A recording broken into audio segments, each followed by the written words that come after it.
Developing right now on Morning News Now, grief and outrage in Minneapolis after an ICE operation turned tragic.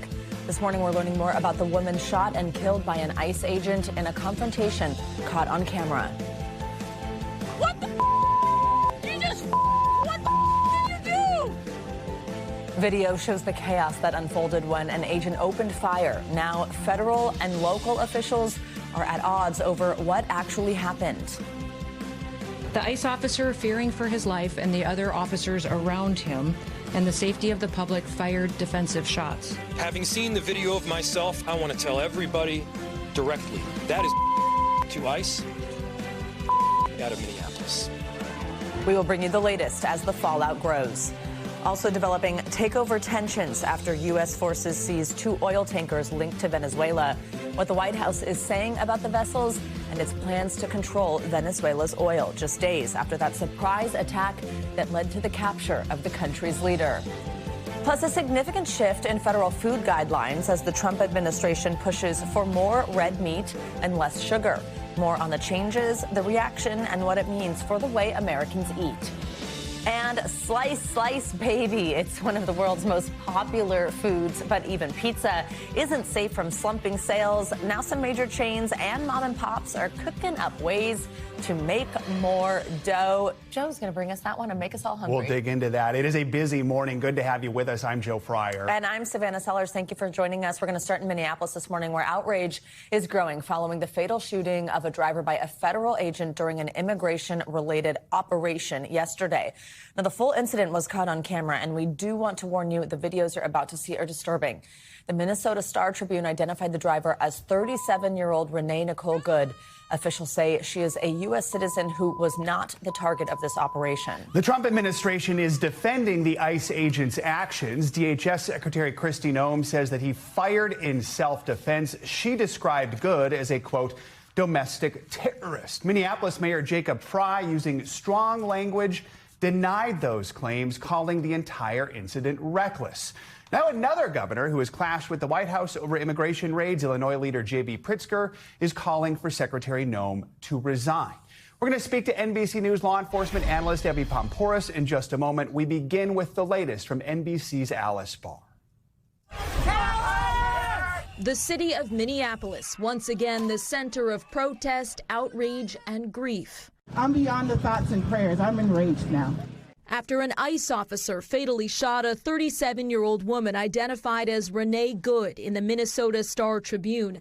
Secretary of Homeland Security Kristi Noem says the woman was blocking an ICE vehicle that got stuck in the snow as officers tried to push it out. She then proceeded to weaponize her vehicle. Video from the scene shows an officer going to the driver's door, another stepping in front of the vehicle, and when the driver accelerates forward and to the right, shots fired. The ICE officer, fearing for his life and the other officers around him and the safety of the public, fired defensive shots. Minneapolis Mayor Jacob Fry pushing back. Having seen the video of myself, I want to tell everybody directly, that is and issuing this stark message. to ICE, get the out of Minneapolis.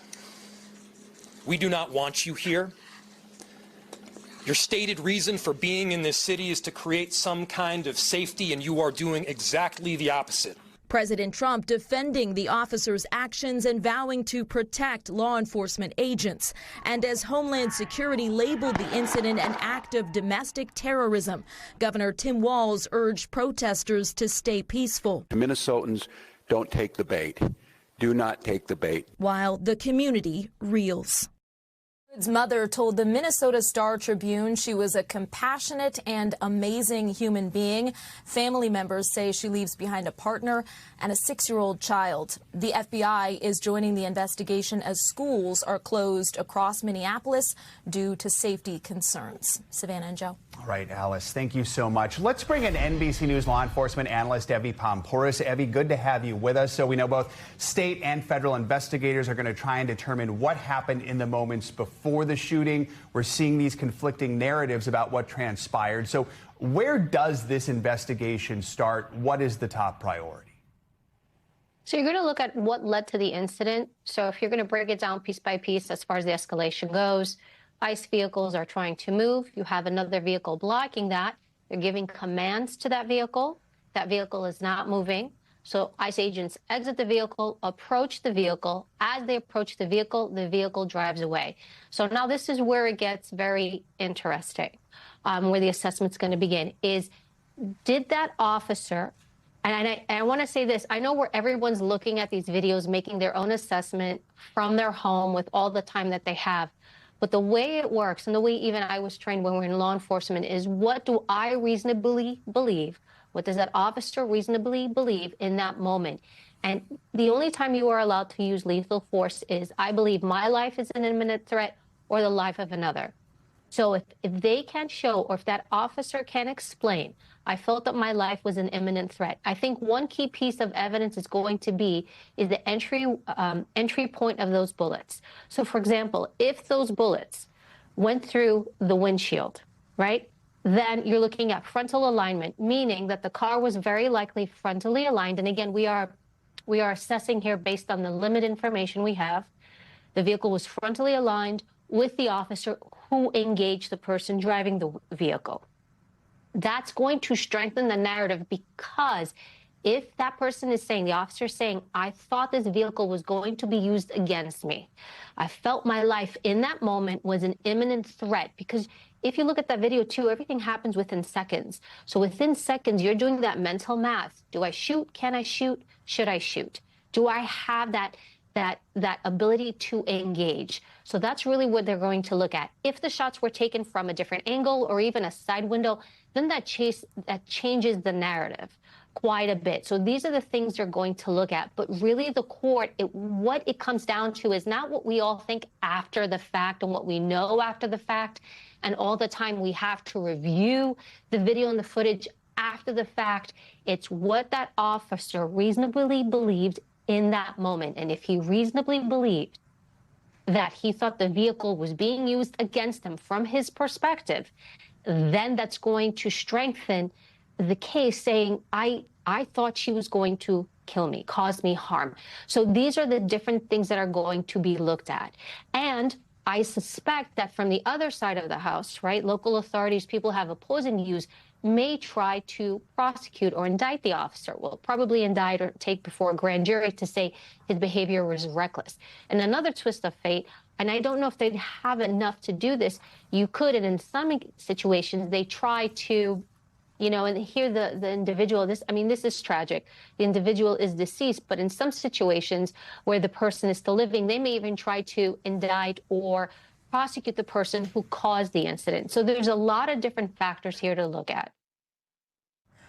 Evie, I think something that we're watching unfold right now is that even though that there are videos of this incident because there were bystanders, there are different conclusions being made, even though it's on video. How do these videos factor in? You just explained a lot of what will be asked of the actual officer involved here, what he believed to be true in that moment for him. How do the videos factor in? How are conclusions made from that?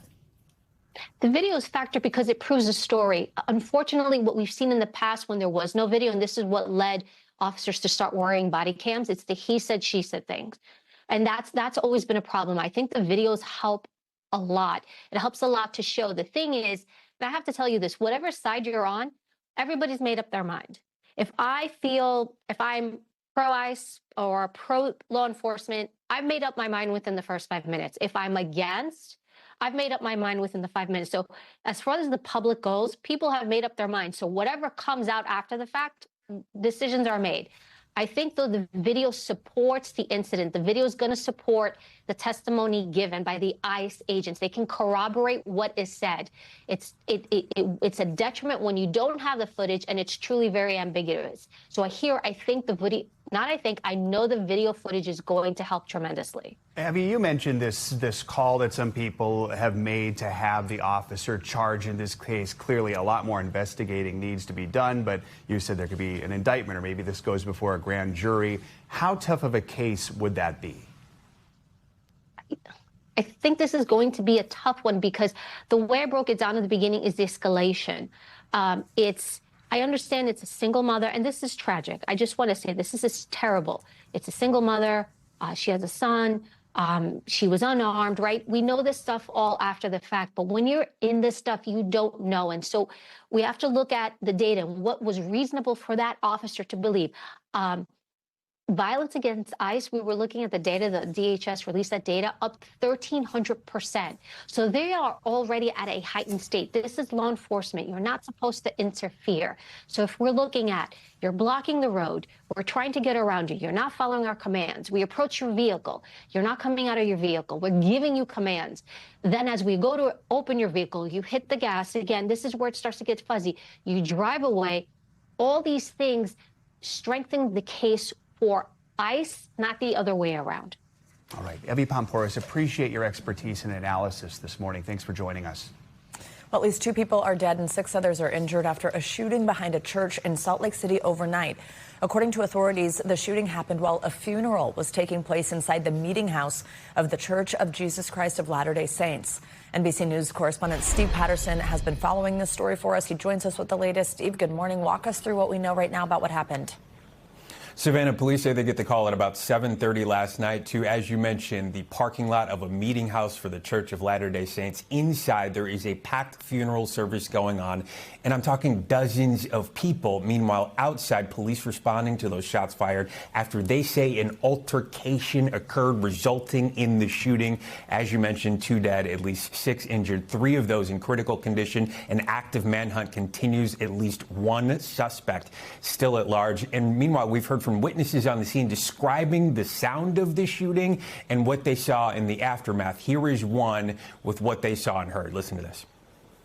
Shots were fired outside of the meeting house, but you could definitely hear them inside. It was pretty loud, especially when inside all you could hear is just quietness, and then with those loud shots, definitely kind of shook the whole place up. So despite this taking place in the parking lot of a church, police were quick to say that they don't believe that this was motivated by religion. They don't necessarily also believe that this was a random shooting, implying that this may have been a targeting shooting and that the parties likely knew each other. Savannah? And then any idea there on suspects? Do they have any leads on who may have been involved? You know, in my verbiage just a minute ago, I mentioned that at least 1 suspect is at large, and police were, easy to say that they don't necessarily know if there is 1 shooter or if there are several shooters. The biggest lead they have so far, they say they have grainy video of at least 1 suspect getting into a car and driving off. But because the quality of the video is so poor, they're not able to release the description of the vehicle that they have. They're working with the FBI, ATF, all investigating, working on leads, looking at video, but at this point, no suspect in custody and no major leads to report. Savannah. Right. A lot still to learn here. Steve Patterson, thanks for bringing us that breaking news. The Trump administration is intensifying its control over Venezuela's oil by seizing 2 oil tankers linked to the South American country. One of the tankers was sailing under a Russian flag, while the other was Panama flagged. The U.S. says both were sanctioned vessels. Comes as the White House begins to outline controversial plans for Venezuela and its oil following that U.S. attack over the weekend. That's when Venezuela's leader, Nicolas Maduro, and his wife were captured and taken to New York. White House Press Secretary Caroline Leavitt yesterday defended the decision to seize those tankers. This was a Venezuelan shadow fleet vessel that has transported sanctioned oil, and the United States of America, under this president, is not going to tolerate that. I would also just add the vessel had a judicial seizure order, and the crew, so that means the crew is now subject to prosecution for any applicable violation of federal law, and they will be brought to the United States for such prosecution if necessary. NBC News national security reporter Gordon Lubold joins us now with more on this. So, Gordon, walk us through how these seizures unfolded and what the U.S. is alleging about these tankers. Right. So here on the East Coast yesterday morning, we all kind of woke up to this reasonably dramatic seizure.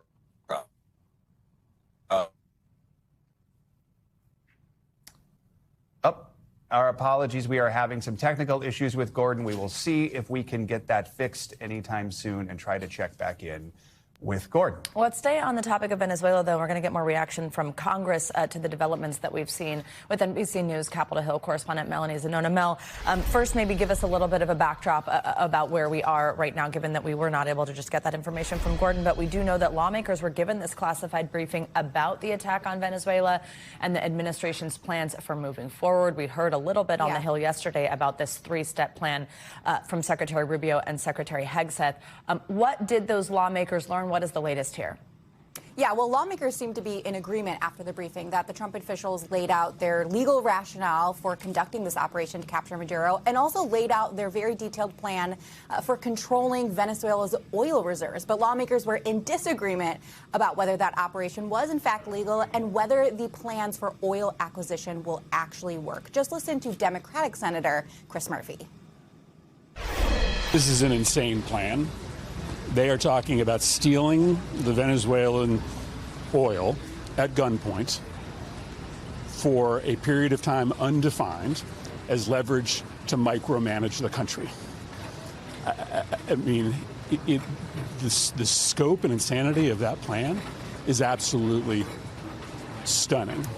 Now, after the briefing, Secretary Rubio talked to reporters. He confirmed that the Trump administration is close to a deal to acquire between 30 million and 50 million barrels of Venezuelan oil, sell it on the open market, and then use those proceeds to help with Venezuela's transition to a new government. They also insisted that there are no troops on the ground currently, but they have not ruled that out as something they might deploy in the future, which is causing a lot of alarm, particularly among Democrats. That's why they're going to force a floor vote today in the Senate on a resolution that would essentially rein in Trump's war powers. But given there's very little Republican support for that, that's largely just seen as a symbolic move. Mel, we're going to have you stand by here because we do have a few more questions for you. We do want to bring Gordon back in. We fixed his technical issue. So, Gordon, tell us a little more about your reporting about what happened yesterday. And also just this question, when we talk about this vessel being Russian flagged, what does that mean? How much could that intensify tensions between Moscow and Washington right now?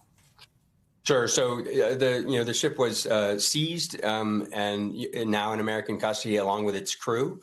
And what we know is that the ship, which started out as the Bella, as it left the Caribbean, and the U.S., as I was saying, was essentially chasing it through the Atlantic. And now the Marinera. And it's been boarded, and we're not even sure exactly how much oil, if any, is on that ship. I mean, I think the Russian government said that this was a violation of maritime law. This was, legally Russian flag. But I think now, obviously, it will raise some tensions between U.S. and Russia over this ship. Putting aside the biggest issue between Moscow and Washington right now being the settling of the Ukraine conflict. Gordon, thank you so much. Mel, we're going to bring you back in here because now we want to also ask about Greenland. This became a big discussion. It was even in the weeks prior to what we saw, this military action in Venezuela. Now President Trump is refusing to rule out using the military to take over that territory. A reminder, our viewers have probably heard us saying this a lot. It's a part of Denmark. That is a NATO ally. What are lawmakers saying about that right now, including Republicans? Is there an appetite for something like that? There's been really mixed reactions, including inside the Republican Party. Most Democrats and some Republicans have said this would be really dangerous, really misguided, and they also said it would be illegal without congressional authorization or congressional approval. But most Republicans are standing by Trump on this. They are downplaying the idea that Trump would actually use the military to take over Greenland. They say he's only looking at diplomatic channels. So they're really trying to instill some sort of calm, especially among some of our allies. I want you to take a look at what Speaker Mike Johnson said about this yesterday. We're not at war with Greenland. We have no intention of being it. We have no reason to be at war with Greenland, okay? Everybody knows there's geopolitical and strategic importance of that landmass. They're talking about diplomatic channels for this. However, some of our NATO partners and allies certainly are not convinced of that. I've been told that multiple of them have been reaching out to Democrats and Republicans on Capitol Hill, trying to get more information, expressing some of their concern. And meanwhile, the U.S. ambassador to Denmark, he'll be meeting with a bipartisan group of senators later today. So, Mel, I mean, just overall, how are President Trump's MAGA allies just reacting to all these developments with Venezuela, with Greenland? Are they compatible with this sort of America First position, or are we seeing tensions within the MAGA movement? Well, we had a lot of questions about that, but it looks like, at least so far, Trump's base is standing by him. We've seen this anecdotally in our conversations with Trump allies and other MAGA-aligned lawmakers on Capitol Hill. But we're also seeing it in polling. There's a new Reuters Ipsos poll out that says that just 6% of Republicans actually opposed Trump's actions in Venezuela to capture Maduro, while 65% actually support an additional stronger United States role in Venezuela. So this does seem to bode well for President Trump right now, despite the fact that he did campaign on ending forever wars and trying to put America first over foreign interests. However, we'll see how long that support lasts, especially if this transition drags on or if it becomes costly for the United States. All right, Mel and Gordon, appreciate your reporting this morning. Thank you both. The court case against Nick Reiner is facing delays once again. The 32-year-old suspect appeared in court yesterday to face first-degree murder charges. He's accused of stabbing and killing his parents, acclaimed Hollywood director Rob Reiner, and his wife Michelle last month. But that hearing was thrown off track when Reiner's defense attorney, Alan Jackson, dropped a bombshell by unexpectedly removing himself from the case. With Mr. Reiner's understanding and consent, would ask to withdraw his counsel's record based on the conversation that we've had in chambers and the explanation that we've provided to the court in chambers. We feel that we have no choice at this juncture but to withdraw his counsel and ask to be relieved.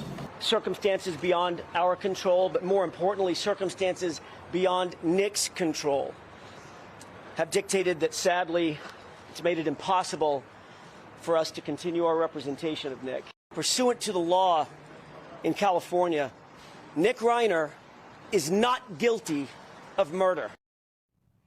A public defender will take over Reiner's case. That attorney asked the judge to postpone his arraignment until February 23rd. Reiner has not entered a plea. NBC News legal analyst Misty Maris is here to help us break down the latest developments in this case. So for those of us who maybe can't read between the lines too much, help us understand what this high-profile attorney who's now not taking this high-profile case, what he had to say, what the reason might be. Well, so we know that Alan Jackson signed on to this case. He made an appearance. He appeared at the first arraignment, which was then postponed. But there's only a couple of reasons why an attorney withdraws from a case, and it does require court approval. We saw that in chambers conversation. Is it lack of cooperation? Is it a conflict of interest? Probably not here. It likely comes down to the ability of Nick Reiner to pay for the legal services, which is one of those reasons.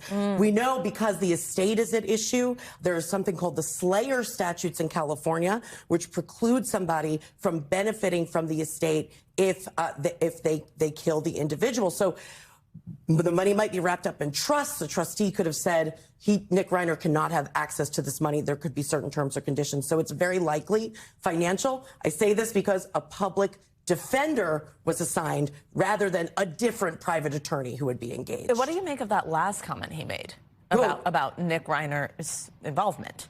Nick Reiner is innocent under California law. I actually thought that was of great import because it was very specific, the language that was used. Under the laws of the state of California, Nick Reiner did not commit murder.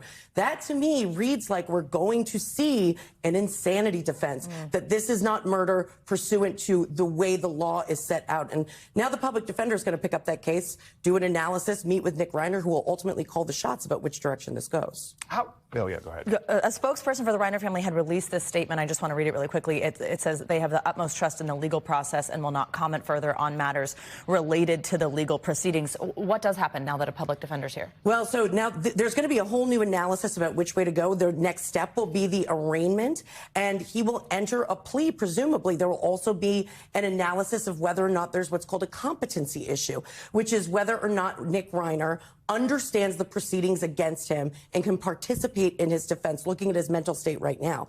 But Alan Jackson has an obligation to turn everything over to the public defenders so that they can then move forward with levying a defense based on the evidence that's been collected. If there is an insanity defense here, talk about how that moves forward and how complicated that can be for a high-profile case. Yeah, an insanity defense is incredibly rare and incredibly difficult to prove because, you know, we always say prosecutors have the burden of proof. Well, that shifts to the defense to show in California, which is a high standard, that the individual did not understand the nature and consequences of their actions and did not know the difference between right and wrong. So medical evidence will be at the center stage. This is going to be experts. And when I'm talking about experts, you're talking about millions of dollars in expert fees on both sides of the coin to establish the case. This is actually like the second delay that we've seen here. Is that seen as a setback in any way? When you have this issue of the mental health at the time of these proceedings, it's common that you see these proceedings be pushed back. We know that there was a sealed medical order after that initial arraignment, which was likely speaking to some type of medical evaluation Nick Reiner went through to ensure that he has the ability to actually move forward in these proceedings from the perspective of where he's at right now with his mental health. So all of that is likely the reason behind these delays. And you got to be extra vigilant because it's very important that the client understands what's going on with these proceedings. Ultimately, when it comes to an insanity defense, is it solely the discretion of the judge to determine if that's the case? No, this will be a jury question. Yep, okay. It will be a jury question. Prosecution and defense, it will be a battle royale. We're going to see a lot of witnesses take the stand to speak about the interactions between Rob Reiner, Nick Reiner, and the family. All right, Misty Maris, good to have you with us. Thank you so much. Well, let's take a look outside on this unseasonably warm morning. Despite the clear skies here, there are severe storm threats and flood risks over the next few days from Texas to Indiana. We've got all the details on what to expect with your Morning News Now weather. Angie Lastman's here. Angie, good morning. Hi, guys. Good morning to you. Already ramping things up across the midsection of the country where we're going to see that potential for some stronger storms to develop as the day goes on today and potentially tomorrow, too. Here's the deal with your satellite and radar. You can see rain stretch from basically Nebraska all the way down to Texas. This is going to be on the move through the day today, but ramping up the thunderstorm activity for places like Oklahoma and Texas already this morning. Here's the system that we're going to watch. It's going to slide some of that heavy rain into places stretching from the plains to the Midwest, and some of those strongest of storms likely to develop from Texas to Indiana and even stretching up into portions of Michigan. You can see that heavy rain and the potential for some of that wintry mix. We'll get some additional snow. We'll get some kind of slick conditions when it comes to ice. And on top of that, the potential for strong winds, hail, and maybe even a brief tornado will be on the southern side of this system. So places like Indianapolis, St. Louis, Springfield, Oklahoma City all have that potential for that marginal risk for some of those stronger storms to develop through the day today. By tomorrow, that shifts a little farther to the south and east. So we'll see the potential for some of these kind of training storms when one storm develops right behind a storm and so on and so forth. And that causes a potential for flooding, of course, with already saturated grounds and more rain on the way for those same locations. So we'll watch for the potential for flooding across that region for tomorrow. And then that severe risk will be focused across the lower Mississippi Valley. But the difference is tomorrow we'll have that slight risk. So Alexandria stretching up to Birmingham, including New Orleans, all included in that, with the potential for gusty winds to be that biggest threat, but also a couple of tornadoes not out of the question and some damaging hail as well.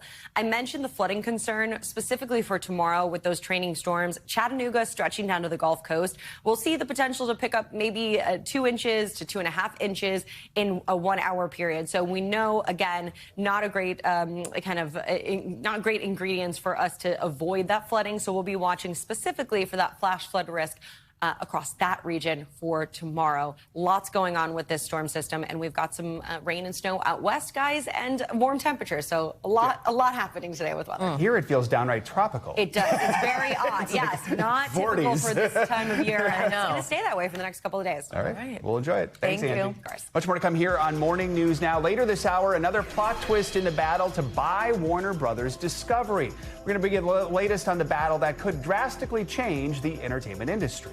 Up first, though, war and peace talks. U.S. and Ukrainian officials pushing for an end to the 4-year war in Ukraine. We'll bring you an update next.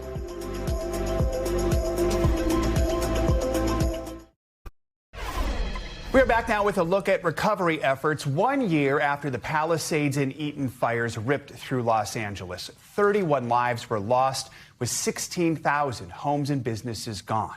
For many families, frustration and grief still linger as they struggle to rebuild. NBC News correspondent Liz Croyd spoke with some of those who we met in the fire's earliest days. In the burn scars of the LA fires, the rubble is now cleared, some construction underway. As these communities mark 1 year since the deadly Palisades and Eaton fires, And you deserve the truth. many survivors, like the Andonian family, tell us what they're still waiting for are answers. It's getting harder and harder facing the reality. Marine and Haraj, who we first met just days after losing their home in Pacific Palisades, say they were hoping by now they'd have broken ground on their new home. But like so many, have been held up by insurance, rising costs, and red tape. Across all of L.A., construction is underway on around 900 homes, just a fraction of the 16,000 structures destroyed. Why did they let it happen? What is on the Andonian's empty lot, a clear view of the reservoir, the one that was empty and unable to be used to fight the fire that burned down this seaside neighborhood. You believe this was 100% preventable? Yes, 100% I believe that. And that's what makes me upset. No one has taken responsibility, accountability. The couple are now among thousands suing the state, other agencies, and utilities, alleging their collective failures led to the widespread destruction of the Palisades fire. The governor's office saying the suit against the state is baseless. Intense scrutiny now focusing on how the New Year's Day Lockman fire smoldered underground for nearly a week and then reignited on January 7th. The images are impossible to forget. Seen anything like what's happening in LA right now. This area of Altadena has become an absolute wasteland. This was the apocalyptic scene driving along Pacific Coast Highway in Malibu. See what it looks like today. It is still empty plot after empty plot. There's a lot of for sale signs. Only about 24 building permits have been issued and approved for construction out of the hundreds of homes that burned in this area. This is amazing. It is. Yes, it is. It's coming along. In Altadena, we reconnected with the Edwards family, one of the few who have made real progress. Are you concerned about this neighborhood changing? Oh, yeah, definitely. Yeah. A lot of people, if they could, they would probably stay, and they just don't have the resources. And it's heartbreaking. But they say it's their faith that's carrying them through. We cover the home with scriptures. It means the Lord has helped us. Symbols of resilience forever embedded in the bones of their new home. And as for those 900 homes that are under construction, fewer than 10 are fully rebuilt so far across both of these fires. You can see that construction is underway, but most of the lots still look like this, with 70% of people who are displaced from these fires still not back in their home. Back to you. All right, Liz, thank you for that update. Well, in Paris, Ukrainian and U.S. delegations held their third meeting in 2 days in an attempt to end the almost 4-year-old conflict between Ukraine and Russia. This latest round of talks involved U.S. envoy Steve Witkoff and President Trump's son-in-law, Jared Kushner. It was the largest such meeting on this issue yet. For more, let's bring in NBC News International correspondent Danielle Hamamdjian, who joins us with the latest. Danielle, good morning. So how are these talks progressing? Does it seem like there are any breakthroughs? Yeah, good morning, guys. Well, just in the past 30 minutes or so, Volodymyr Zelensky posting that the bilateral security guarantees document between Ukraine and the U.S. is ready to be finalized at the leaders level. And Ukraine understands that the U.S. will speak with Russia and is now waiting to find out whether Moscow is ready to end the war. This latest development follows, as you say, that third meeting between the U.S. side over the course of 2 days in Paris. Present at that meeting, Special Envoy Steve Witkoff, Ambassador to France Charles Kushner, and his son Jared Kushner. Zelensky had previously said that this was a substantive discussion on the key elements of the basic framework for ending the war. They also focused on the possible formats for the next meeting involving the leaders for Ukraine and the United States and European leaders. Now, earlier this week, the UK, France, and Ukraine signed a declaration of intent pledging to deploy troops to Ukraine if and when a peace deal is reached. Prime Minister Starmer addressed Parliament on this very issue yesterday. Take a listen. There would only be deployment after a ceasefire. It would be to support Ukraine's capabilities. It would be to conduct deterrence operations and to construct and protect military hubs. The number will be determined in accordance with our military plans, which we are drawing up and looking to other members to support. And ultimately, Prime Minister Starmer says there would be a vote in Parliament. Now, the Kremlin this morning repeating a warning that any Western troops deployed in Ukraine will be considered legitimate targets. So you said it a moment ago, if Moscow is ready to end this war, that's the key. Putin needs to compromise. Any sign of that happening? Short answer, not really, Joe. Putin celebrating Russian Orthodox Christmas yesterday described this war as a holy mission for his troops. Meanwhile, Ukraine says it's ready to tackle and discuss the most complex issue which of course is territory. Who will end up controlling what if and when there is a deal? Moscow has made it very clear they want the Donbas region, which is of course in the east of the country. They want even parts which they don't even currently occupy. Russia has said it would take full control of Ukraine's Donbas region by force unless Ukrainian soldiers withdraw, something Kyiv has flatly rejected. Zelensky has said many times any compromises on territory should be decided by the Ukrainian people in a vote. The other major sticking point here is the Zaporizhzhia nuclear power plant, Europe's largest. It's currently occupied by Russia. Russia gained control of it after the invasion, but each side wants control of it in a deal. Danielle, meanwhile, of course, this war continues on the ground with a round of Russian drone attacks in the southeastern region of Ukraine just overnight. The Ukrainian government says that these have cut off heat and water to more than 1 million people. Tell us about this. Yeah, a blackout across an entire region. Ukrainian officials said that a Russian attack knocked out power in the Zaporizhzhia and the Dnipropetrovsk regions of southeastern Ukraine. 1 million consumers affected, although in the past couple of hours, Zelensky said that they've managed to bring power back in some of those areas. He posted this. There is absolutely no military rationale in such strikes on the energy sector and infrastructure that leave people without electricity and heating in the wintertime. He says this is Russia's war specifically against our people, against life in Ukraine. All right, Danielle, thank you very much. Coming up, a food pyramid shakeup by the Trump administration. Up next, we'll break down new dietary guidelines just released. Morning News Now will be right back.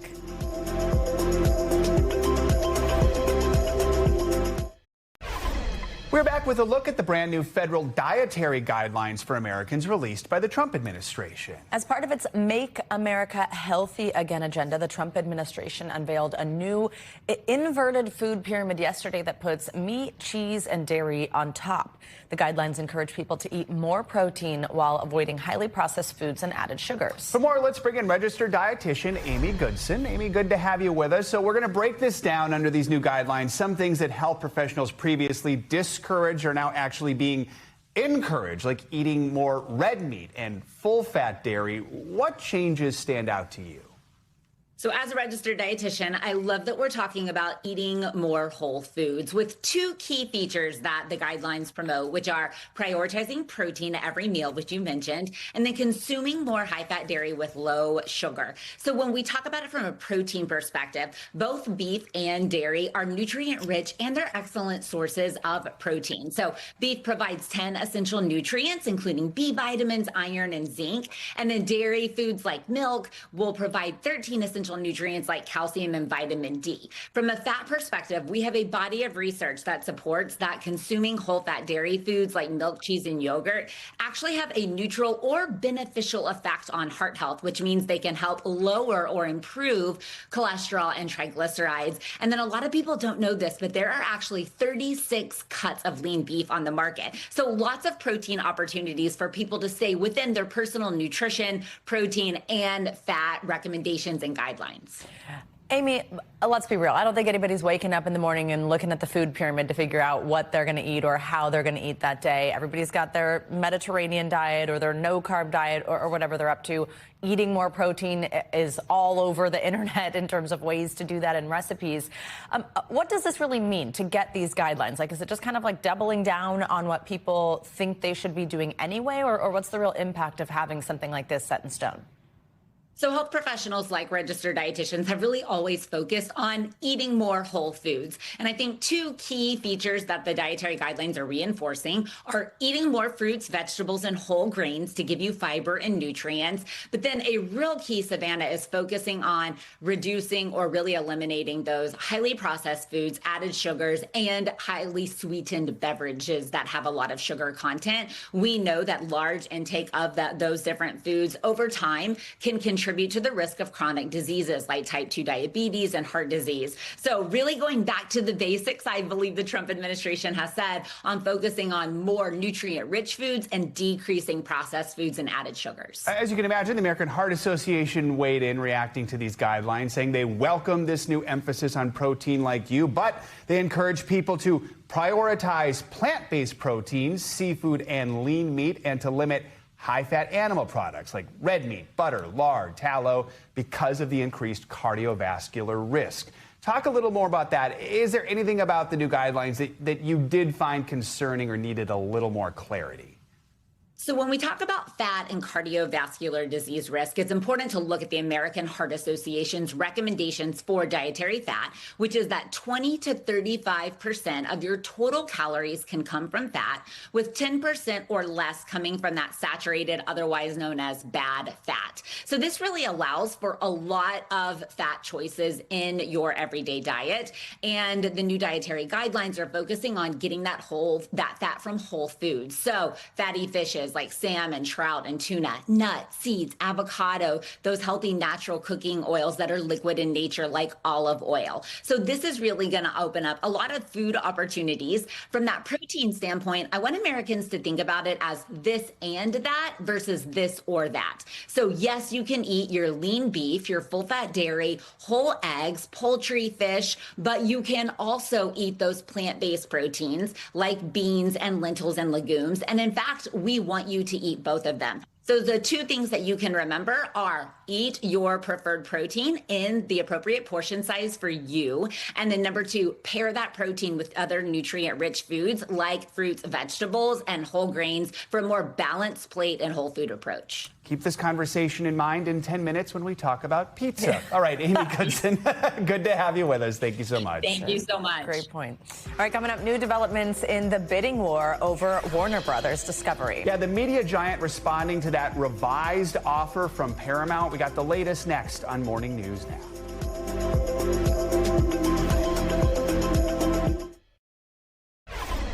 We are back now with the latest in the battle for Warner Brothers Discovery. Yesterday, the media giant once again rejected a hostile bid from Paramount Skydance CEO David Ellison. Despite a revised bid by Ellison, WBD says it is sticking with Netflix. The two companies struck a deal last month for Warner Brothers TV, streaming, and movie assets. That deal worth nearly $83 billion.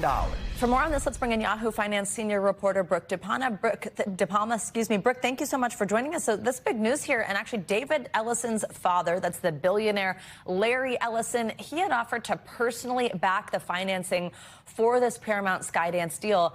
How come it still wasn't good enough for Warner Brothers Discovery? What's going on here? Yeah, getting one of the biggest, or rather richest men in the world to back this deal, and it still doesn't seem to be enough. And Warner Brothers warning or urging shareholders to vote and move forward with the Netflix offer, saying what they consider to be uncertainty, risk, and costs that are associated with Paramount Skydance's offer. So keep in mind, if they did cancel this binding agreement that they already have with Netflix, that would mean that Warner Brothers Discovery would incur about a $2.8 billion termination fee. Also, think about the risk they say is associated with this. Paramount Skydance would be a leveraged buyout offer, comes with a lot of debt, whereas Netflix, they say, has a stronger financial profile. They have that $400 billion market cap. And also, Warner Brothers Discovery chairman telling CNBC that there's a lot of uncertainty that comes with Paramount Skydance's offer, saying that this deal would take about 12 to 18 months to close. And at that time, they're unsure of market conditions, financial conditions, and that can lead to uncertainty on whether or not this would actually close. Whereas Netflix, they say that there's much more of a likelihood that this would close in their mind. So if Warner Brothers does move forward with this Netflix merger, which is looking pretty likely here, what would it actually mean for viewers at home? So for example, how might you be able to watch Warner Brothers films? And do we have an idea of how much this is all going to cost?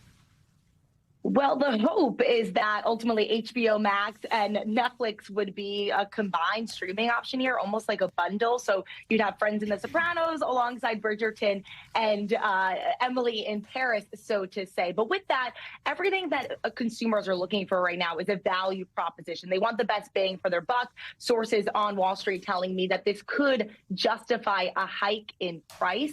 But also keep in mind, if Warner Brothers Discovery does end up canceling this deal with Netflix, and they do have to incur that $2.8 billion termination fee, that could lead to higher prices at HBO Max. And also something else I have my eye on is, what does this mean for the rollout of movies, of episodes? Will Netflix go their traditional route of launching these episodes and movies on Netflix? Or could they go more traditional, rather, with Warner Brothers Discovery's method of launching in theaters as well? So lots of implications this could mean for consumer, not just in prices, but also how they get access to these movies as well. Yeah, that theater piece of it is a big concern for a lot of people in the entertainment industry in Hollywood. Brooke, President Trump has said that he'll be personally involved in reviewing whichever merger goes forward. Do you anticipate any regulatory roadblocks here? Certainly, with these mega media mergers, I mean, think about it, $83 billion. This would definitely have to get approved by the Department of Justice, by regulators in Europe, the UK, Latin America, given that Netflix is this global streaming giant. But on top of that, President Trump did say that this would also mean that Netflix has a quote-unquote lot of market share. And so while he's able to weigh in, this really will come down to regulators. Netflix trying to hedge against this. On Wednesday, they did file a pre-merger notification with the FTC in hopes that they would sort of get ahead of any regulatory concerns. But there is definitely lots of discussion among politicians of what this could mean at the end of the day and the market share that this would provide Netflix with. All right, Brooke, thank you so much, as always, for joining us. Big news. More financial headlines now. Google's parent company, Alphabet, notching a major market milestone. NBC News business and economy reporter Emily Lorsch has our Money Minute. Emily, good morning. Hey, guys, good morning. That's right. On Wall Street, Alphabet has just overtaken Apple in terms of market value for the first time since 2019, closing at $3.88 trillion. That's compared to Apple's $3.84 trillion. AI is playing a role in this shift. Alphabet shares surged last year after rolling out new AI chips and Gemini 3, while Apple has lagged behind. And speaking of Apple, America's biggest bank is taking over the tech giant's credit card business. JPMorgan Chase has reached a deal to take it over from Goldman Sachs. For anyone who has this card, it will still run on MasterCard's network and the perks will remain. The deal is expected to close in about 2 years, with JPMorgan also planning to offer an Apple savings account. Finally, Ticketmaster and its parent company, Live Nation, are asking a court to dismiss a lawsuit filed by the FTC and 7 states, which accuses them of enabling scalpers to buy tickets in bulk and resell them at steep markups. The companies argue that Ticketmaster is an intermediary, not a reseller, while acknowledging scalpers still bypass safeguards in the resale market. A hearing is set for next month, as Live Nation also faces a separate federal antitrust lawsuit that could reshape the live events industry. And guys, that's been a fight that's been going on for several years now. It's an issue a lot of folks are worried about. Definitely. So, thanks, Emily. Thank you. Stay with us, though. The news continues right now.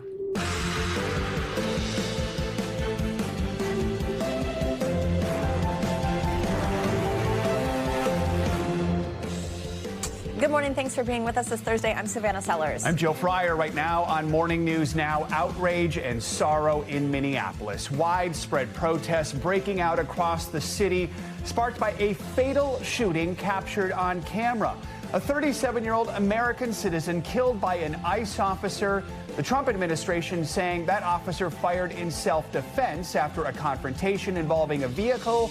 Others disputing that account. Now somber tributes are pouring in for the slain mother of 3. More on the calls for change echoed by leaders from Minnesota to Capitol Hill. Also this morning, Venezuela's uncertain future. President Trump, in a sprawling new interview with the New York Times, signaling America could oversee the South American nation for years. Global tensions flaring after the U.S. seized a pair of oil tankers at sea, where Russia plays into the Trump administration's latest push for power on the world stage. Plus, why your Wi-Fi connection in the skies could soon get a whole lot easier and cheaper aboard one of America's largest airlines. What travelers need to know.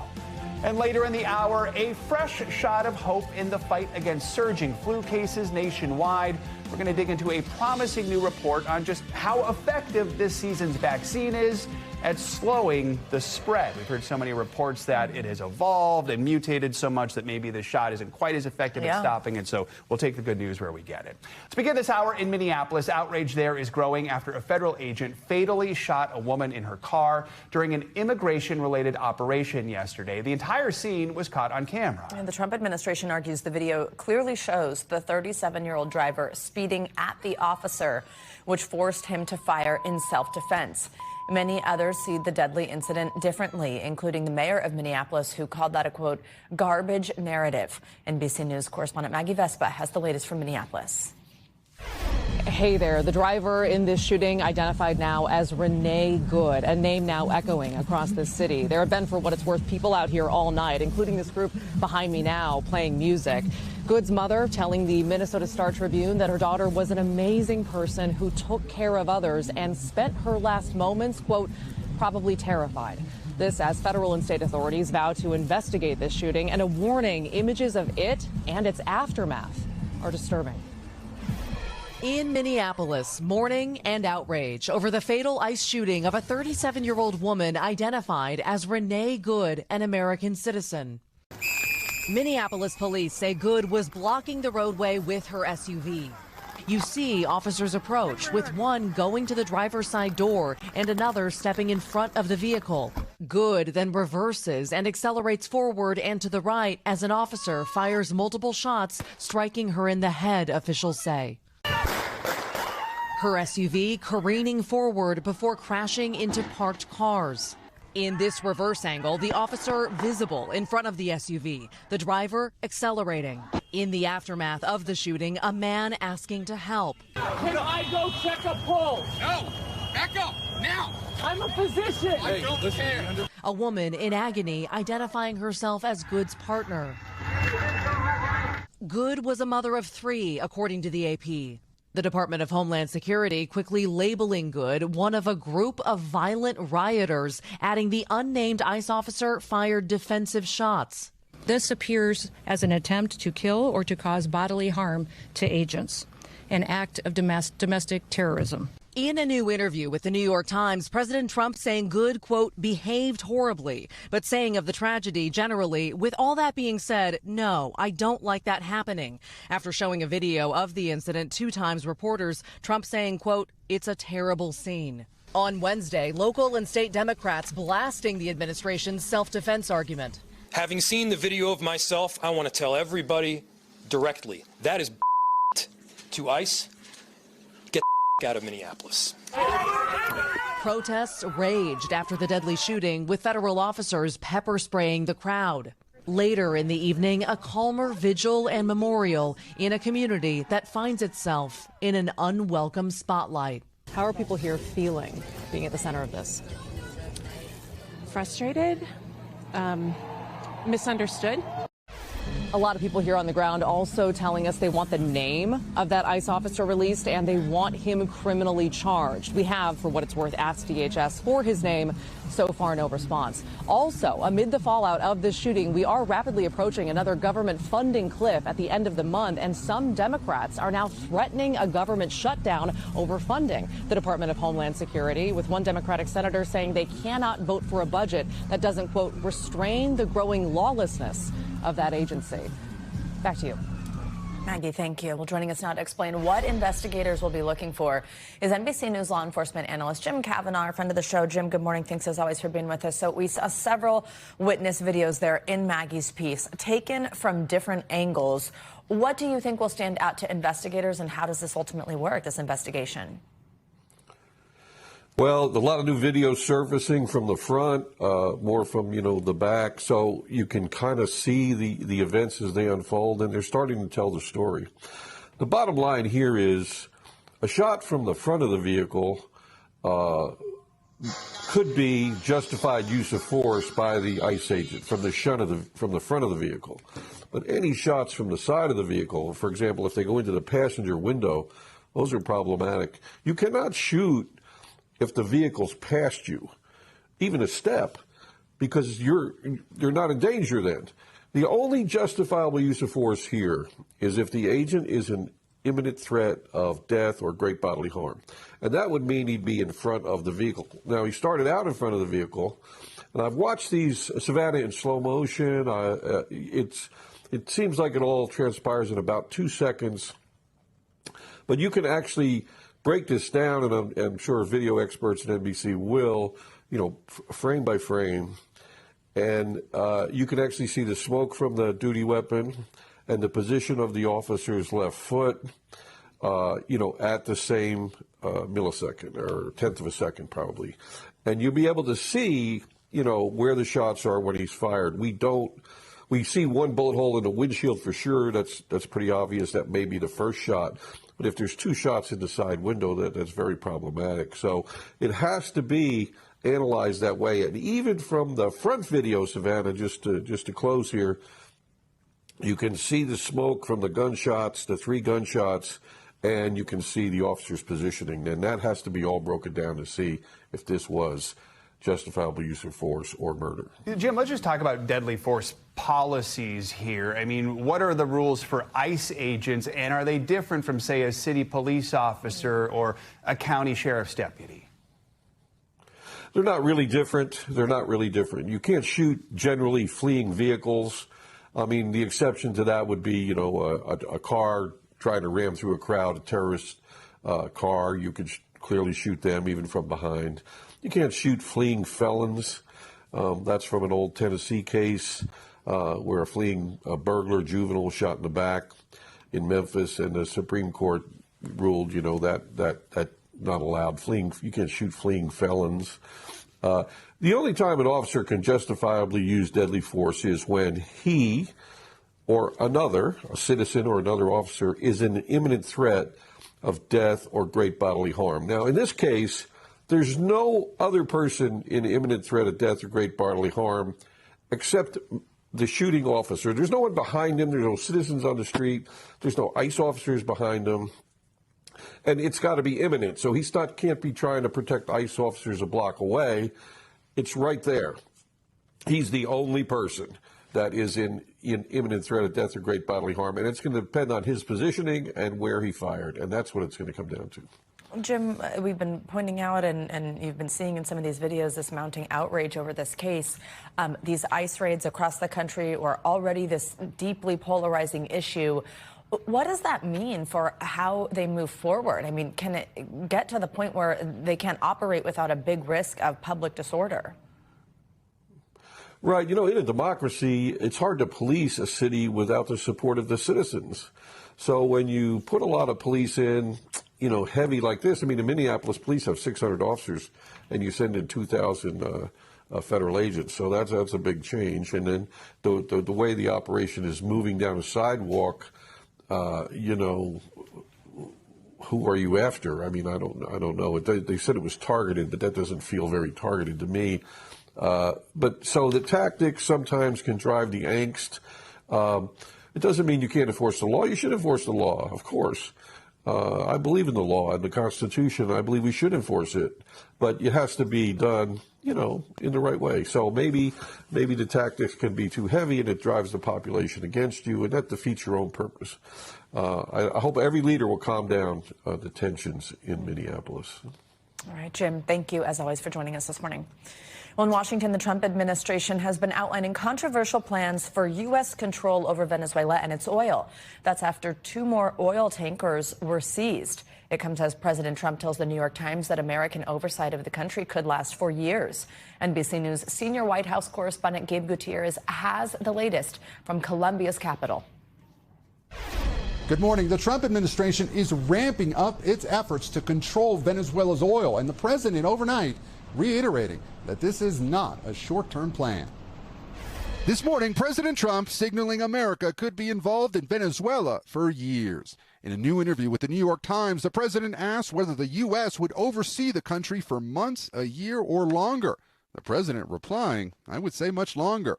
Trump also saying he intends to rebuild Venezuela's oil industry, and when asked if he'd insert American troops if the country blocked his access to oil, he responded, "I can't tell you that." Tensions over that oil are playing out on the global stage, with the U.S. seizing 2 tankers at sea. One of the ships had eluded U.S. forces for weeks. Edited government video showing forces rappelling to the deck. This was a Venezuelan shadow fleet vessel that has transported sanctioned oil. The Coast Guard posting hashtag #WeOwnTheSea. After the U.S. captured Venezuela's authoritarian leader Nicolas Maduro in a stealth mission, which the country's pro-Maduro interior minister now claims killed 100 people, the Trump administration is now downplaying concerns about continued repression inside the country by remaining members of the Maduro regime. We have tremendous control and leverage over what those interim authorities are doing and are able to do. As protesters gathered in neighboring Colombia, some demonstrators offering this message for President Trump. Respect our sovereignty, this man told me. While a counter-demonstrator welcomed Trump's intervention in Venezuela. He's my hero. Come on, he's our hero. Trump this week had harsh words for Colombia's president, suggesting the U.S. could take military action here too. Run by a sick man. But overnight, the president revealed he had a phone conversation with Gustavo Petro, calling it a great honor, that he appreciated his tone, and adding he plans to meet with him soon at the White House.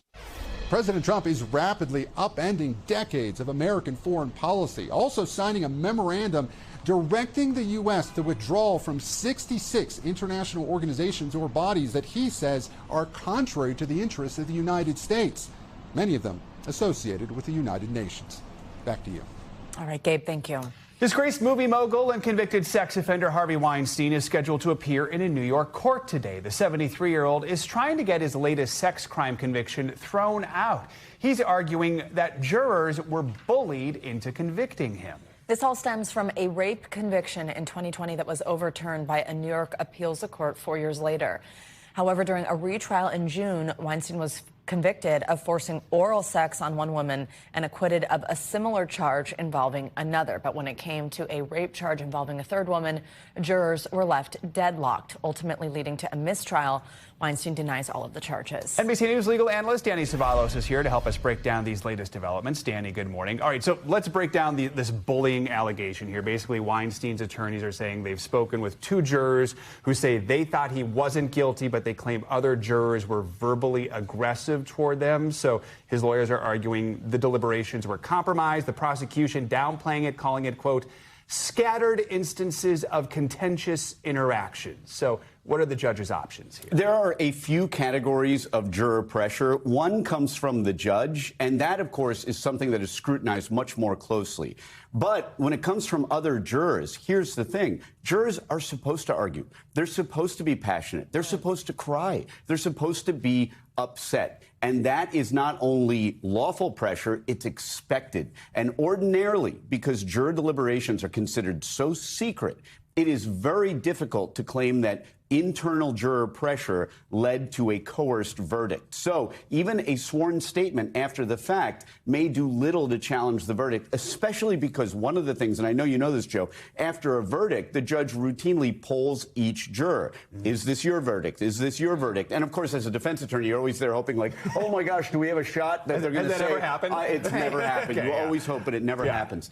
And so that further insulates a verdict from challenge because someone in open court who said I wasn't coerced, this is my verdict, later on issuing a sworn statement that, you know what, maybe I was pressured. That makes it a lot weaker claim. So basically, this is like kind of a long shot here for the defense team. The world of criminal defense is the world of long shots. Much of what we do is long shots, hoping that if we throw everything against a wall, maybe on appeal, a different judge or set of judges may look at it differently. But a lot of what we're doing is preserving the record and trying everything out. Our business is the business of long shots and Hail Marys. Prosecutors have said they also want to retry Weinstein on the rape charge, which, as we mentioned, ended in that mistrial last year. It's something the judge could decide on today. So does the split verdict on the other charges mean anything for both sides going forward? Whenever there's a mistrial, the decision to retry is almost always a political one, not really one based on the facts of the case, because if anything, the prosecution's already gotten an indication that they might have problems proving their case beyond a reasonable doubt. Almost by definition, the prosecution choosing to retry the case is a rejection of the idea that there may be reasonable doubt based on the fact that there was a mistrial. So ultimately, it is a political decision. It is a resource-driven decision for prosecutors because it is very expensive to retry a case, especially a case like this. So the choice is ultimately one prosecutors make based on how seriously they think or how realistic they think they can get to beyond a reasonable doubt. All right. Danny Savalos, thank you so much. Thanks, Danny. Well, this morning, Congress is one step closer to providing some relief to the millions of Americans who saw their health care premiums skyrocket as of the first of the year. Yesterday, a handful of Republicans bucked their party's leaders and approved a procedural step to force a vote on an extension of the Affordable Care Act subsidies. NBC News Chief Capitol Hill correspondent Ryan Nobles joins us with more on what comes next here, something a lot of Americans are wondering about. Ryan, good morning. How significant is it that those 9 Republicans joined with Democrats to force the vote on that clean 2-year extension? Well, it's very significant for 2 reasons, Savannah. The first being that it's very likely that this bill will ultimately pass the House when they vote on it later today. but it also means that it opens the door for bipartisan negotiations around a different package that will ultimately have a number of new provisions in it that will not only extend those subsidies for a short period of time, but also lead to other health care reforms. There's been a willingness by moderate Republicans in particular to work with Democrats to try and come up with some sort of solution to help the 20-some million Americans who right now have seen their premiums skyrocket as a result of those Affordable Care Act subsidies going away. But even though there's a willingness, Savannah, there is still a lot of work to be done. And after this bill passes the House later today, it's going to go over to the Senate where the real work will begin. Ryan, what are those next steps once it hits the Senate? Well, that's where the negotiations start. And let's be very clear. Even though this bill will pass the House, there's no chance that in its current form that it will be brought to the floor by Republican leaders in the Senate. And so that means that these negotiators, both Republican and Democrat, are going to have to come up with a package that, A, will pass the muster of Republican leaders, but also get the 60 votes necessary in the Senate to pass. And then after that, it would have to go back to the House to pass another time. So there is a very, very small needle that they have to thread here that will involve the extension of those subsidies, but will also lead to provisions for instance, new income caps, new provisions related to those provisions, and also other health care reforms, perhaps an additional provision for health savings accounts that President Trump has talked about. So there is a lot of technical and complicated details that need to be worked out before those millions of Americans can see any sort of relief in their premium costs. Let's talk about that. What does this mean for the millions of Americans who are paying, who have been so concerned about this since the start of the year? Well, I don't want to be the bearer of bad news here this morning, Savannah, but if you are one of those Americans who saw your premium costs skyrocket as a result of these subsidies going away, I would anticipate that you're going to pay those throughout the rest of the year. There is just a very small probability that Republicans and Democrats, especially given the political divisions and the partisanship on Capitol Hill right now, are going to be able to come up with some sort of a solution that brings all these different factions to the table, especially when we are in an election year. So it's unlikely that we see any sort of real movement on this until after the election, and maybe, depending on the election results, even after that. It is very likely that this is a problem that's going to continue to fester unless there is some sort of a miraculous breakthrough here over the next couple of weeks. Savannah? Ryan Nobles, thanks as always. Let's stay in Washington. The Trump administration is expected to present updated plans for the new White House ballroom. Last month, a federal judge rejected a request by the National Trust for Historic Preservation to temporarily halt the project. NBC News Chief White House correspondent Peter Alexander joins us now with more on this. Peter, good morning. So what can we expect from these updated plans? Joe and Savannah, good morning to both of you. The president is pushing ahead on what will be one of the biggest transformations to the White House in its 230-year plus history. For the first time, Americans are expected to see the president's updated plans for this massive ballroom. President Trump's move, as you know, to demolish the East Wing to make room for a 90,000 square foot ballroom, still generating a lot of backlash from many who argued that he could not just act unilaterally, as you see some of the mock-ups of what it's expected to look like. Today, amid pressure from historic preservationists and a federal lawsuit seeking to block the new construction, the administration will submit its plans for that new ballroom project to what is a formal review process. It's expected to be live streamed in a public meeting. These meetings don't often get a lot of attention. This one will. The ballroom, the administration has said, is expected to be completed by the summer of 2028. Joe and Savannah. So, Peter, I mean, the president's also facing scrutiny for putting some of his top allies in some of the key positions related to this whole thing. What can you tell us about that? Yeah, putting allies in positions not just related to this, but really throughout Washington and many of the commissions that exist here. The president installed his former personal lawyer as the chairman of the National Capital Planning Commission. That lawyer quickly argued that there was no need to review the president's plans before he demolished the East Wing. President Trump also fired the entire board of what's called the Commission of Fine Arts. That's an independent agency that's assigned to advise the president on historical preservation. Joe and Savannah. All right, Peter, thank you. The Wi-Fi wars are heating up in the sky. American Airlines recently announced a new Wi-Fi perk for its frequent flyers as other airlines work to improve internet options for their customers. NBC News senior correspondent Tom Costello joins us now with the details. Tom, good morning. Hey guys, you know, we are living in this world where many people not only want to be connected all the time, they now expect it, especially mid-flight. The airlines trying to meet that demand, and now, as you said, American, promising to offer free high-speed Wi-Fi on more than 2 million flights a year. It can often be just plain difficult for airline passengers. I needed to send out one thing. It took me an hour and 37 minutes into the flight for me to do that. One thing, I couldn't connect. But connecting to the internet mid-flight is now getting another big boost. Tuesday, American Airlines announced plans to offer free high-speed Wi-Fi for Advantage members, American's frequent flyer program.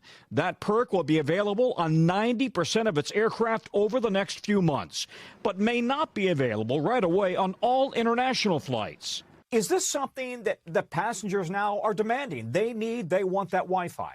They want to be connected to family, to friends, to work, from end to end, from boarding the aircraft until in flight and until you land. The move coming just months after United Airlines launched super-fast Starlink satellite Wi-Fi on all of its Boeing airplanes, with plans to eventually cover its entire fleet. We're at about 30,000 feet or so, and look at the streaming connection. It's really solid. In October, we were on board United's first flight with Starlink. You'll be able to, if you want to watch a ball game, update your email and accounts. You can do that all the same, and there will be no degradation of service. Or 2 ball games, amazing. Maybe 3 ball games. Maybe Sunday afternoon, you want to watch them all. And while not everyone wants to be available at all times, I don't want to work on the plane. I don't want to look at social media on the plane. I want nothing to do with Wi-Fi when I want an aircraft. Sky-high connectivity is a must-have for many customers these days. I should be able to edit a Google Doc on a plane using Wi-Fi. Delta, JetBlue, Southwest, and Alaska also offer frequent flyers free Wi-Fi as they try to lure passengers in a highly competitive market and pave the way for changes to the industry in the coming years. People should be really thinking about, what did really fast Wi-Fi at home unlock, right? It unlocked things like video calling, gaming, better streaming. That's the kind of things that are going to be coming now to airplanes. Yeah, you know, passengers are so demanding these days, right? They want flights that are on time. Imagine that. Business class customers, they are willing to pay more for comfort, so airlines have been adding more and more business class seats as well. And that, of course, costs money. And the lounges that business class customers want, that's important, especially to those customers. So Southwest, by the way, adding lounges to attract more business class customers. It's not just Wi-Fi, but boy, Wi-Fi anymore is just a basic service you're expected to provide, guys. And sometimes you just don't get it. Tom, while we have you and we're talking about things that are above our head, I know you're following some breaking news this morning from the International Space Station that NASA is considering cutting a mission short because of an onboard medical issue. What are you learning? Yeah, that's right. So if this ends up happening, it would be unprecedented, right? Never before has NASA had to end a mission early due to a medical issue of some sort on the space station. Due to privacy rules, medical privacy rules, NASA is not identifying which astronaut is affected and what is the exact health issue. NASA does say, though, the crew member is currently stable and they are evaluating their options. This is Crew 11, by the way. It is made up of Zena Carbon, Michael Fink, Japanese astronaut Kamiya Yui, and Russian cosmonaut Oleg Platonov. Now, they launched back in August. They were supposed to come back to Earth next month. We know that crew members requested a consult with a flight surgeon on the ground yesterday. A spacewalk to install new hardware on the station, that was scheduled for today. It's been canceled. Astronauts, of course, train for the unexpected, medical issues as well. But right now, NASA says it will probably make a decision in the next 24 hours or so. All right, Tom, we know you'll keep us updated. Thank you. All right, well, a major threat of severe storms is set to increase over the next few days. We're going to get a look at that with our Morning News Now weather. Angie Lassman's here with the forecast. Angie, good morning. Hi, guys. Great to be with you. We've got some strong storms and some rain and a little bit of snow to talk about, and some warm temperatures, too. But let's start with that satellite and radar that's showing all of the heavy rain and even some thunderstorms ramping up this morning across parts of the plains. That's going to be one of the spots that we focus on for the most active weather through the day today. But really anywhere from Texas to Indiana Indiana could see some of those stronger storms in addition to the heavy rain that's going to work across parts of the Midwest and stretch back into the plains with some additional snowfall, too. Here's the area that we're specifically watching, which we have just seen an increase in that likelihood for some of those stronger storms to develop, where you see that yellow shading right around Oklahoma City. The potential for some damaging winds. We've got the potential for some hail, as well as a couple of brief tornadoes. And, of course, that rain and snow that's going to leave it a little difficult for us to be on the roadways or even air travel through the day today. By tomorrow, that same storm system kind of shifts the rain across parts of the southeast and the Gulf Coast. That's going to leave us with the potential for flooding. That's going to be one of the things that we watch tomorrow, in addition to the severe risk that will be much larger, including Greenville, Alexandria, stretching down to New Orleans, and including Birmingham as well. Tomorrow, it's the wind gusts and the tornadoes that will be possible. Hail going to be the lowest threat item, but still the potential is there for that, along with that flooding that I mentioned. We'll likely see some training storms, so that means storms developing behind an already developed storm, and of course, saturated grounds going to be likely. Chattanooga stretching down to the Gulf Coast, including Jackson and Tuscaloosa. That is on the table for you tomorrow, with the potential to get anywhere from 4 to 7 inches in some spots. So heads up, this is going to be at least through the next couple of days that you're going to have to watch for that. Meanwhile, Joe called it tropical here in the Northeast. Yeah, we've got 50s on tap for folks in Chicago, Washington, D.C. But I mean, by this... I mean, in Minnesota, that's beach weather right there. You're on the way. It truly is, guys, fishing. Especially this time of year. I mean, we're talking more than 20 degrees above normal for places like Lexington, Memphis today. If you're looking for some 80s, just go to Houston. We're going to be near 80 at least in New Orleans, and even places like Chicago. I mentioned 54 degrees today. Still fairly mild tomorrow, but here comes a cold front. Now, tomorrow, most of the East Coast, really the eastern half of the country almost, is going to be still above normal. We've got the 70s in Raleigh. We've got the 50s in New York. Columbus at 66 degrees. That cooler air, though, it is on the way. So Chicago ends up into the 30s for the weekend. We've got 30s for Cincinnati by Sunday. And then Baltimore, you go from the 60s on Saturday to the 40s on Monday. That'll feel a little more typical for this time of year, guys. Just wait a couple days. Still have a little winter left. In the meantime, break out your swim. Let's keep it nice. I appreciate that. Thanks, Angie. You got it. Much more to come on this hour of Morning News Now, including some welcome news for your health this winter as much of the country grapples with surging flu cases and hospitalizations. First, after the break, some shocking new video out of Los Angeles, which police say shows a man shooting at an LAPD helicopter in broad daylight. The details next. We're back now with a shocking, violent confrontation in Los Angeles. Police releasing video they say shows a man firing at an LAPD helicopter, and all of it unfolding in broad daylight in a busy neighborhood. NBC's Steve Patterson has the disturbing video and some new details.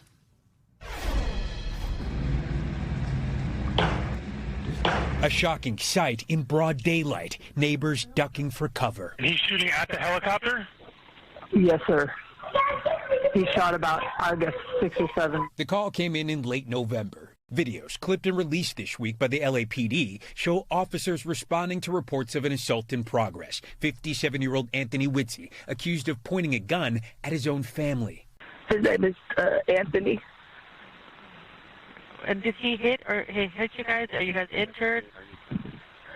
No, he just pointed a gun at us and said he was going to blow our heads off today. Police say he comes out of the home after an LAPD helicopter is deployed and takes aim. Officers slow the video and zoom in, appearing to show Witzy squeezing off 3 to 5 rounds into the air. Get on the ground! Moments later, officers arrive on the ground, guns drawn. Drop the gun! The harrowing standoff caught on police body cam, showing one officer yelling commands from his squad car before taking action, firing in his direction. Hey, man! Drop the gun! Drop the gun! Drop the gun!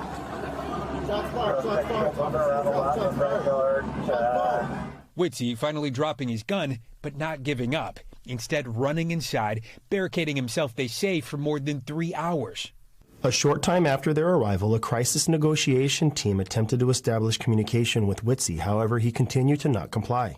Finally, an opportunity. Witzy opens the door, giving just enough time for a canine to pounce, leaping and biting, ending the confrontation. A dramatic standoff all caught on camera in the heart of a busy neighborhood. Steve Patterson, NBC News. International news now, starting in Iran, where violent protests are spreading to new regions. NBC News international correspondent Claudio Lavanga joins us from Rome to take us around the world in 60 seconds. Claudio, good morning. Good morning, guys. That's right. Videos posted on social media allegedly show violent clashes between anti-government protesters in Iran and security forces who also appear to use fire guns and tear gas to disperse the crowds. Now, protests sparked by the country's economic crisis started around 11 days ago, and according to the US-based human rights activist news agency, they have now spread to more than 100 cities and towns. It also reported that at least 34 protesters and 4 security personnel have been killed during the protests. Let's go to Cambodia now, where on Wednesday the alleged ringleader of one of Asia's largest transnational criminal organizations was arrested and extradited to China. Chen Zi, chairman of the Cambodia-based Prince Group, was charged in October by the U.S. Justice Department with wire fraud, money laundering, and Bitcoin theft worth around $12 billion. According to the Justice Department, the proceeds came from scams that targeted people around the world, including in the U.S. And let's end this tour of the world in Sicily on Mount Etna, where guides have gone on strike after authorities there introduced tougher restrictions for tourists after a recent round of spectacular eruptions. Under the new rules, tourists will only be allowed on the volcano until dusk and can get no closer than 660 feet to the lava flow. But the guides say lava flows are more spectacular after dusk, of course, and are slow-moving enough to be viewed safely from closer range. And guys, I was lucky enough to see Etna erupting several times up close, and it is definitely one of the most spectacular things I've ever seen. And I'm still alive. The most important detail right there. The tail. That's incredible, Claudio. Yeah. Thanks. Coming up, a remarkable bond forged by a pair of Hollywood legends. Yeah, after the break, the one-time death row inmate who's now remembering director Rob Reiner and his wife Michelle for their tireless fight for his freedom. That is next on Morning News Now. We are back now with a look at a remarkable bond between the late Hollywood director Rob Reiner and his wife Michelle and a Texas inmate. Naanan Williams was convicted for a 1992 murder, spending a decade on death row for a crime he says he did not commit. Dateline NBC's senior investigative producer Dan Slepian reports on how the Reiners spent years advocating for his freedom.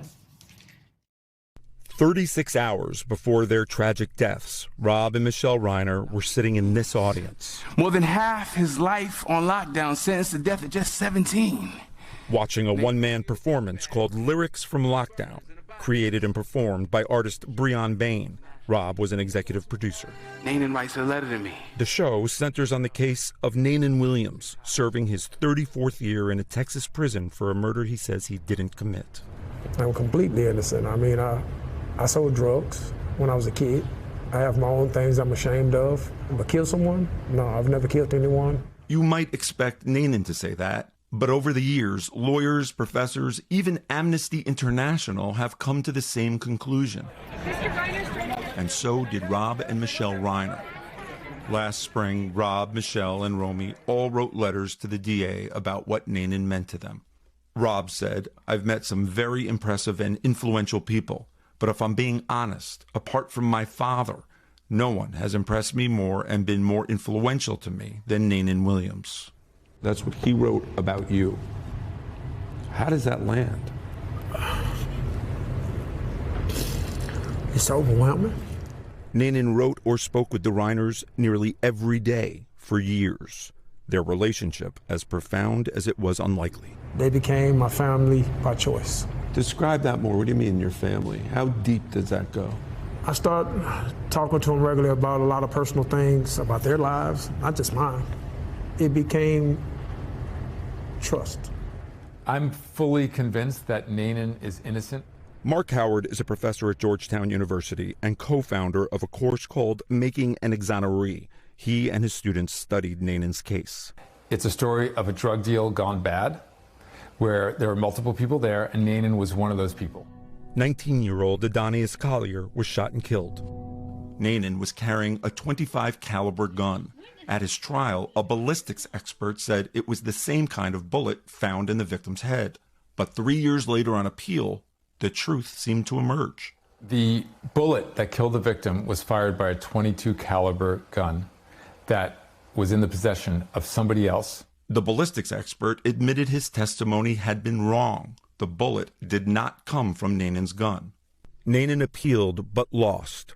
Prosecutors argued he could have used a different gun. Mark joined a small, determined group advocating for Nanan. Among them were Rob and Michelle Reiner. Rob and Michelle didn't want credit for trying to help me. It was because they loved me, and I knew they loved me. They did love him. On Sunday, the Reiners' children, Jake and Romy, sent statements to NBC News confirming it. My parents spoke about him with such love, Romy wrote about Nanan. Jake said his parents were fierce in doing everything in their power to help Nanan get out one day. As the world now knows, it's their brother Nick who's alleged to have killed their parents. I was judged to be a killer, a monster, beyond redemption. The question I ask myself is, what would they want for their son? What love and compassion or understanding would they want for him? If they would have it for me, why not him? As Nick stares down the weight of the justice system, Nanan's hope to emerge from under it gains momentum. His case is back before a judge. The Harris County District Attorney said, based on the evidence, we are confident the conviction is warranted. I wonder what my brother Nanan hears after being trapped over 30 years. The day after the show, Michelle sent her last email to Nanan. Prison messages are reviewed before they're delivered. Michelle's arrived the day after her death. It's addressed the ugly side of beautiful. It says the show last night was amazing. We all said that we can't wait to watch it with you. Love you, Michelle. That was it. That was it. Dan Slepian, NBC News.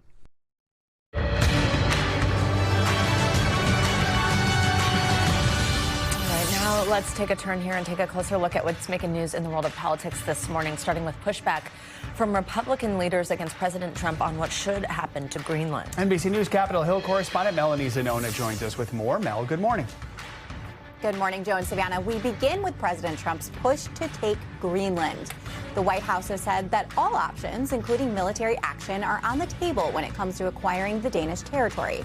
But even some top Republicans are uncomfortable with the idea. Speaker Mike Johnson said he did not think it would be appropriate for the U.S. to use military action to acquire Greenland. And Senate Majority Leader John Thune also rejected the idea, saying he does not see military action as being an option. White House Press Secretary Carolyn Leavitt issued a statement reiterating that Trump views Greenland as a national security priority and that using the military is always an option at the president's disposal. Next, Republican senators ramp up impeachment rhetoric against judges. This week, GOP lawmakers started to increase their scrutiny of federal judges whose rulings that they've opposed, with some pushing for them to even be impeached. During a Senate hearing this week focused on two Washington-based judges, Senator Ted Cruz called for impeachment articles against those judges to move forward in the House. Those judges, U.S. District Judge James Boasberg and Maryland-based Deborah Boardman, have both angered MAGA world with their rulings. And finally, the redistricting battle heads to the Sunshine State. Florida Governor Ron DeSantis has called for a special legislative session to redraw the state's congressional map in April. While Republicans gained 5 seats with Texas redistricting last year, they've suffered a number of other setbacks in other nationwide fights as Democrats punch back in their own states. Florida's primaries are set to take place in August, and Republicans hope a new map will allow them to pick up an additional 3 to 5 seats. And that's what's making news in politics this morning, guys. All right, Mel, thanks so much. Appreciate it. Coming up, you could call it a seasonal shot of hope this morning. When Morning News Now returns, we've got some promising new evidence of just how effective your yearly flu vaccine is as cases of the virus rise and hospitalization surge across America. The doctor's in next.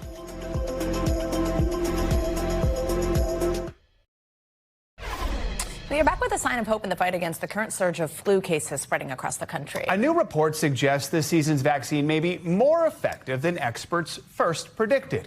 Early evidence shows it can, in fact, protect against an aggressive strain that is spreading nationwide. NBC News medical contributor Dr. Kavita Patel joins us with more on this. Dr. Patel, good morning. So just how encouraging is this evidence here? What's it say? Yeah, so there was a lot of concern about this year's flu shot because it was designed before the current strain that's circulating around the United States, subclade K, has appeared. So it was concerning. We weren't sure if it was going to give as much real protection.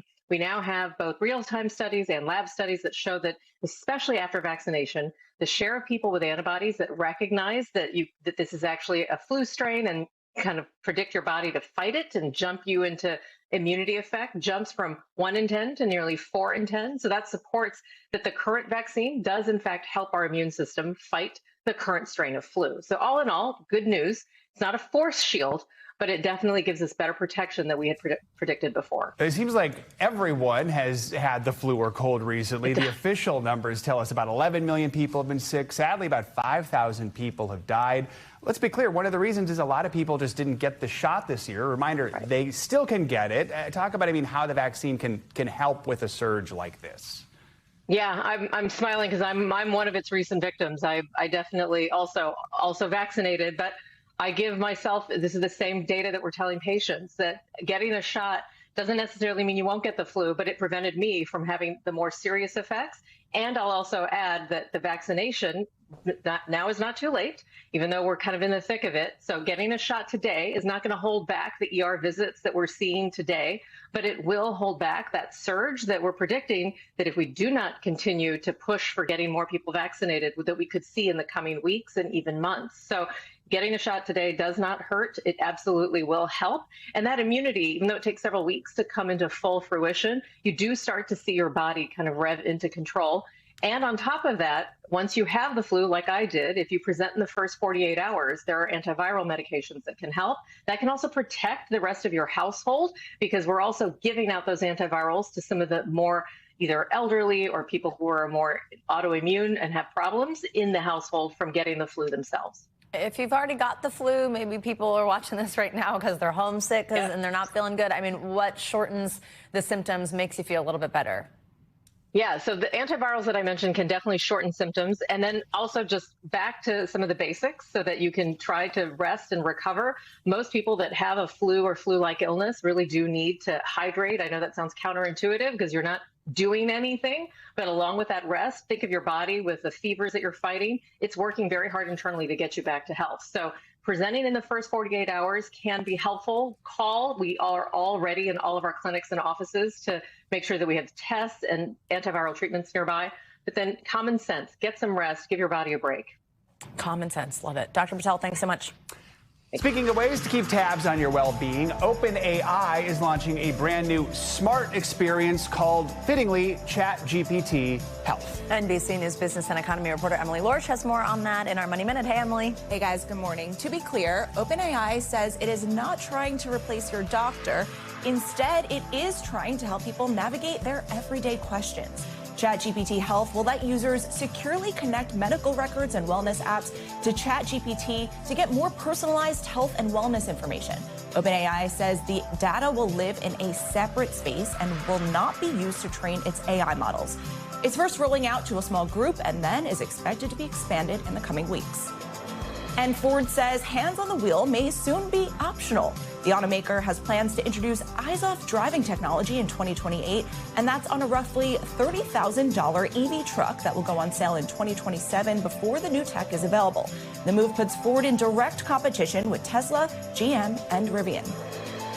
And following lawsuits and investigations regarding child safety, Roblox is rolling out age checks for anyone who wants to chat. Users can scan their face in the app, and the company says images will be deleted after they're processed. Or those 13 and older can choose to verify their age with their IDs instead. Once verified, users can only chat within defined age groups. A change Roblox says will reshape how young players interact as safety standards tighten across online platforms. I think this is something that people have been hoping would come. I think now we just wait and see how successful it is. Especially something so popular among young people. Exactly. Right. Thanks, Emily. Thank you. Coming up, we're diving a little deeper into tomorrow's hottest trends in tech today. After the break, we're going to take you to Sin City as artificial intelligence puts on a performance for the future at this year's CES. How it could soon shake up your daily life in the comfort of your own home. That's next on Morning News Now.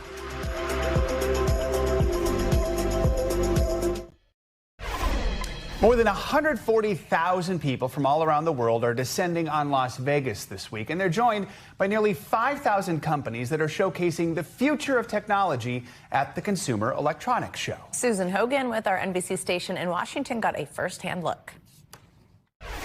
My follower count is climbing faster than my battery percentage drops. Meet the newest members of the household, from talking robots. Basically, I am the multitasker your phone wishes it could be. To talking appliances that will cook your food with just the command of your voice. Hey, air fryer, cook chicken nuggets. Making frozen chicken nuggets. 390 degrees. My kids don't listen to me, but this does. This is a robot that will actually do your laundry for you. It will not only put clothes into the wash machine and set it, it will also take them out and put it into the dryer. I mean, what? AI companions are designed to feel lifelike, emotional, and responsive. 2, 1, cheers. Some look like pets, robotic dogs that recognize voices, respond to touch. This isn't novelty tech anymore. It's companionship by design. Let's go dock a boat in the middle of the desert. I mean, when in Vegas, right? Now we have a system called Auto Captain that will actually just, at the press of a button, dock the boat for you, and this system simulates it. This year's CES floor is packed with AI designed to make your life, well, easier. Here. Wireless TV, it's only 9 millimeters thick. Look at that. It's easy. It's called wallpaper TV. That was so cool. Let's go see more. This is new technology here using red light, which is all the rage. So as you're drying your hair, it's detecting the health of your scalp. Oh my God, there's a robot that will even play chess with you. If you love to go camping, this is a mini projector. You can literally go outside, set it up just like that, and then your whole family can sit around the campfire and watch a movie. In Las Vegas, Susan Hogan, NBC News. I don't know about those robots with hair. They're a little creepy. They'll work on that. The future, though, is bright for people who are lazy, clearly. So. Yeah, the laundry one, too. It's like, I don't know. I would like to see that. I bet it's clunky. Exactly. All right, that's going to do it for this hour of Morning News Now. Stay with us, though. The news continues right now.